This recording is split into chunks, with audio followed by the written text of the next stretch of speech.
할렐루야. 오늘도 새날을 주신 하나님을 찬양합니다. 어제와는 전혀 새로운 날, 오늘도 성령님께서 이 말씀을 통해 새로운 깨달음을 주시고 온전한 믿음으로 승리하는 하루가 되기를 주님의 이름으로 축원합니다. 오늘은 에스겔 16장인데요. 1절로 14절까지 말씀을 봉독해 드립니다. 하나님의 말씀을 경청하시기 바랍니다. 또 여호와의 말씀이 내게 임하여 이르시되 인자야, 예루살렘으로 그 가증한 일을 알게 하여 이르기를 주 여호와께서 예루살렘에 관하여 이같이 말씀하시되 내 근본과 난 땅은 가나안이요 내 아버지는 아모리 사람이요 내 어머니는 헷 사람이라.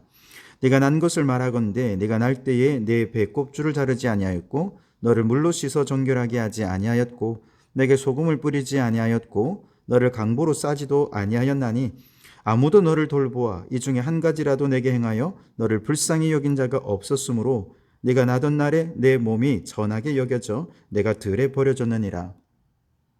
내가 내 곁으로 지나갈 때에 내가 피투성이가 되어 발짓하는 것을 보고 내게 이르기를 너는 피투성이라도 살아있으라. 다시 이르기를 너는 피투성이라도 살아있으라 하고 내가 너를 들의 풀같이 많게 하였더니 내가 크게 자라고 심히 아름다우며 유방이 뚜렷하고 내 머리털이 자랐으나 내가 여전히 벌거벗은 알몸이더라. 내가 네 곁으로 지나며 보니 내 때가 사랑을 할 만한 때라. 내 옷으로 너를 덮어 벌거벗은 것을 가리고 내게 맹세하고 언약하여 너를 내게 속하게 하였느니라. 나 주 여호와의 말이니라.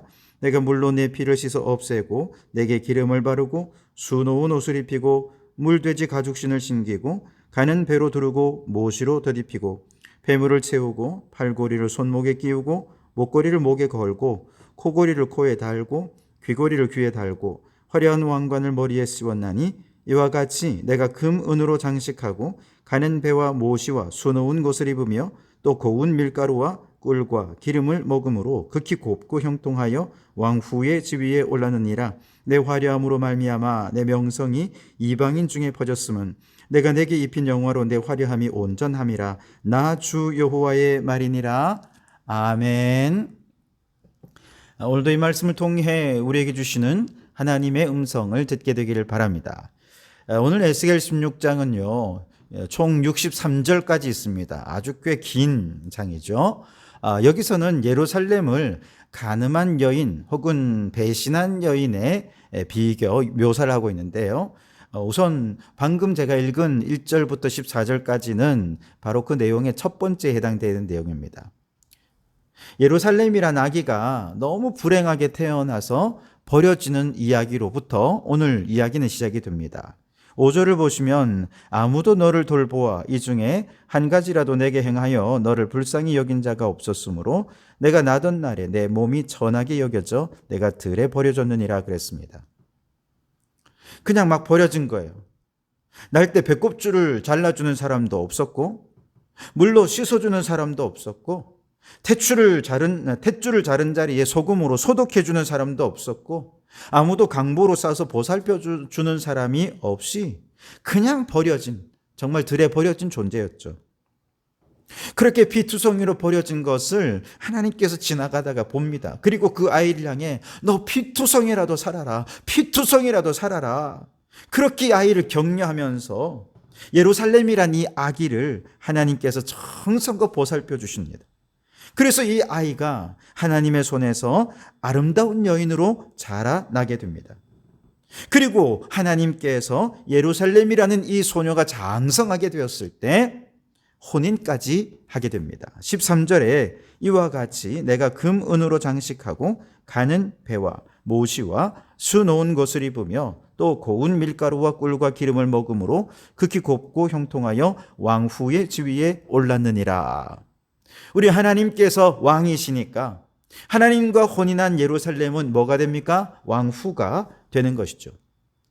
실제로 예루살렘은 다윗과 솔로몬 때에 이스라엘의 수도가 되면서 이스라엘의 가장 중요한 성읍이 되어 왕후의 지위에 오르게 되는 거죠. 그런데 이처럼 놀라운 구원의 은혜를 입은 것은 이스라엘만이 아닙니다.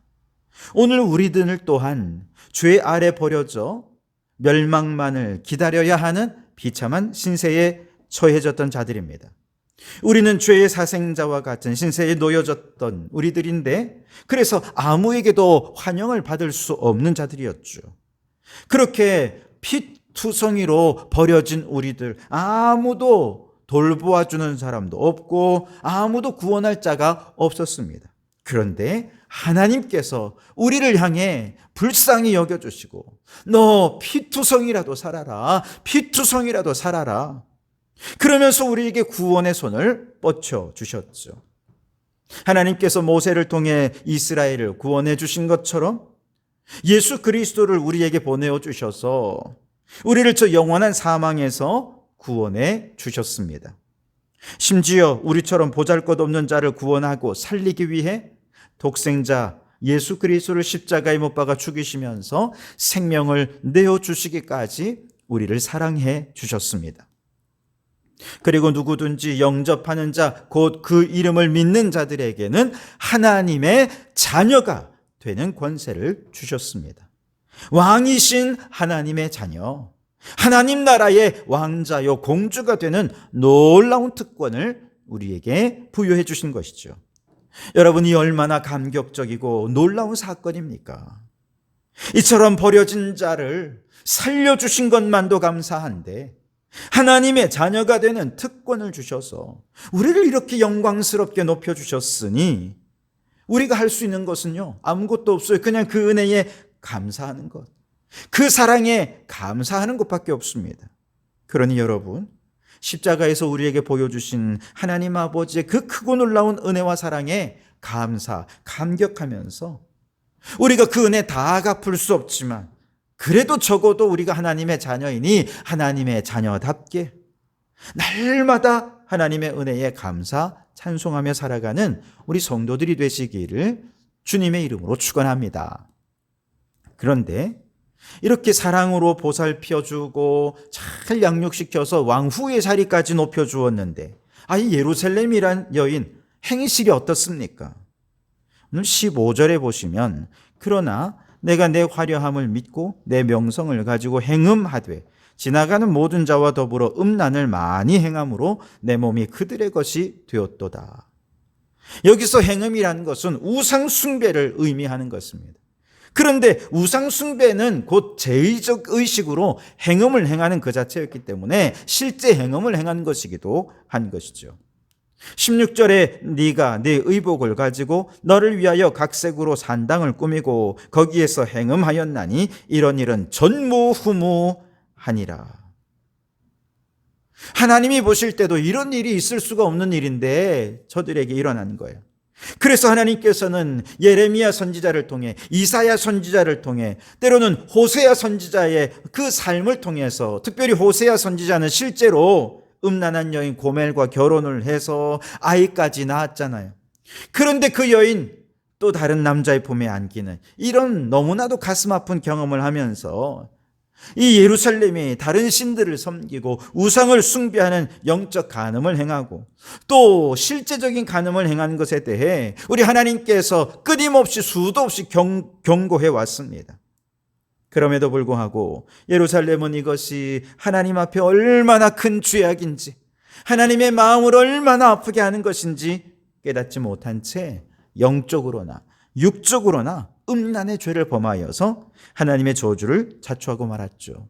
오늘 23절 앞부분에 주 여호와의 말씀이니라 너는 화 있을진저 라고 하면서 우리 하나님을 배신한 여인 예루살렘을 향해 하나님께서 저주를 선포하십니다. 그런데 예루살렘의 이 음란의 죄악은 우상 숭배에서 그냥 끝난 것이 아니에요. 더 큰 죄가 있는데 32절 33절에 그 남편 대신에 다른 남자들과 내통하여 간음하는 아내로다. 사람들은 모든 창기에게 선물을 주거늘 오직 너는 내 모든 정든 자에게 선물을 주며 값을 주어서 사방에서 와서 너와 행음하게 하니 그랬어요. 간음하는 아내 이 예루살렘은 사실 창기들은 돈이라도 받고 몸을 파는데 이 예루살렘은요 다른 남자들에게 몸도 내주고 몸값도 지불하면서 그렇게 자신의 몸을 내어주었다는 거예요. 무슨 뜻이냐? 아수르나 혹은 바벨론 같은 거대 강국들의 조공을 바치면서 하나님을 의지하지 않고 강대국들의 품에 안겨서 그 나라를 의지하게 된 것, 이것을 하나님께서 책망하고 계신 것입니다. 결국 예루살렘의 행음과 배신에 대해 하나님께서 예루살렘과 맺은 혼인의 서약을 파기할 수밖에 없었고, 혼인의 서약이 파기되면 이제 남편의 보호를 받지 못하게 되겠죠. 그래서 예루살렘을 보호해 주시겠다는 모든 약속이 취소되면서 예루살렘은 대적들의 공격을 받습니다. 그래서 돌로 치고 칼로 찌르고 불로 집을 불사르면서 진노의 피, 질투의 피를 흘리게 될 것이다. 그런데 그들의 죄악의 정도가 어느 정도냐? 과거에 소돔 성이 심판을 받았을 때, 과거에 사마리아 성이 심판을 받았을 때 그때와 비교해 보니 오히려 사마리아나 소돔의 죄악보다 예루살렘의 죄악이 훨씬 더 크고 중하더라는 것이죠. 그래서 그들보다 강력한 심판을 받아 놀라며 수치를 당하게 될 것이라 말씀하십니다. 52절에 보면 네가 내 형 아우를 유리하게 판단하였은즉 너도 내 수치를 담당할지라. 내가 그들보다 더욱 가증한 죄를 범함으로 그들이 너보다 의롭게 되었나니 내가 내 형과 아우를 의롭게 하였은즉 너는 놀라며 내 수치를 담당할지니라. 여기서 그들은 소돔과 사마리아를 말하는 거예요. 여러분, 예루살렘이란 이 여인 어쩜 이렇게 배은망덕합니까? 핏덩어리로 버려진 아이를 거두어주고 길러주고 왕후의 자리까지 오르게 해주었는데 그 은혜를 이렇게 배신으로 갚았으니 너무나도 악한 여인 아닙니까? 우리가 흔히 말하기를 개구리 올챙이적 시절 모른다라는 속담처럼 하나님의 은혜를 받아서 이렇게 왕후의 자리까지 오르고 화려하게 되고 명성을 얻게 된 이 예루살렘이 과거에 비천했던 자신의 처지를 잊어버린 것입니다. 그러다 보니 오늘날 그의 화려함과 그의 명성이 마치 그들이 가지고 있던 능력이나 탁월함 때문에 이렇게 부강한 나라가 되었노라, 이렇게 우리가 번성하게 되었노라 착각하면서 교만했던 것이죠. 이들은 하나님과 결혼했다는 사실도 잊어버리고 남편이신 하나님 앞에 우상을 숭배하며 영적 간음을 행해왔던 것입니다. 그런데 여러분, 오늘 우리도 그렇게 배은망덕한 자들은 아닙니까? 하나님께서 베푸신 은혜를 망각하는 순간 우리도요, 오늘 내가 누리는 모든 부와 명예와 권세와 삶의 모든 행복이 내가 잘나서 내 능력 때문에 내 노력 때문에 이만큼이라도 누릴 수 있었노라고 생각하며 이렇게 높아졌어요. 그리고 이런 생각은 결국 이 교만 때문에 하나님 없어도 난 살 수 있겠다, 하나님 내게 필요가 없네, 그러며 하나님께로부터 멀어지며 타락한 자가 되고 마는 것이죠. 여러분, 혹 우리가 이렇게 배은망덕한 그런 자가 되지는 않았는지요? 바라기는 지금이라도 이런 배은망덕한 자가 되어서는 안 되겠습니다. 어떤 순간에도 하나님의 은혜를 잊어서는 안 됩니다. 아니, 그저 은혜를 잊지 않는 정도가 아니라 우리는 은혜를 항상 마음에 새기고 우리의 심령에 각인시켜서 그 은혜에 감사하고 찬양하는, 감격하는 삶을 살 수 있어야 되겠습니다. 우리는 항상 올챙이적 시절을 기억해야 됩니다. 하나님이 아니었다면 우리는 영원토록 죄의 종로로 타다가 결국 멸망당해 지옥불에서 고통당할 수밖에 없던 자들이 아닙니까? 이걸 늘 잊지 말아야 합니다. 모든 것이 하나님의 은혜였노라 고백하면서 하나님을 찬양해야 합니다. 하나님의 은혜로 이만큼 건강해졌고, 하나님의 은혜로 이만큼 부유해졌고, 하나님의 은혜로 이만큼 행복하고, 하나님의 은혜로 이만큼 사람답게 살게 되지 않았습니까? 그러니 여러분, 우리에게 베푸신 하나님의 놀라운 은혜를 기억하면서 올챙이 시절 잊지 말고 우리에게 은혜 베푸신 하나님께 날마다 감사와 찬송을 올려드리고, 내 힘으로는 할 수 없습니다, 하나님만 의지하며 살아가는 우리 성도들이 되시기를 주님의 이름으로 축원합니다. 기도하겠습니다. 하나님, 버려진 핏덩어리 같은 우리를 살려주시고 길러주시고 보호해 주셔서 하나님을 남편 삼고 결혼하여 왕후의 축복을 누릴 수 있게 해주신 은혜에 감사드립니다. 모든 것이 하나님의 은혜입니다.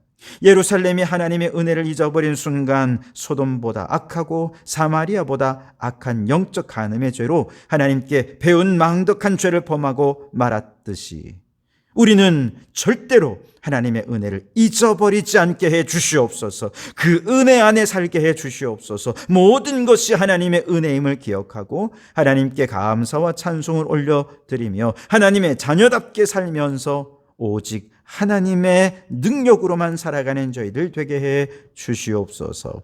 예수님 이름으로 기도하옵나이다. 아멘.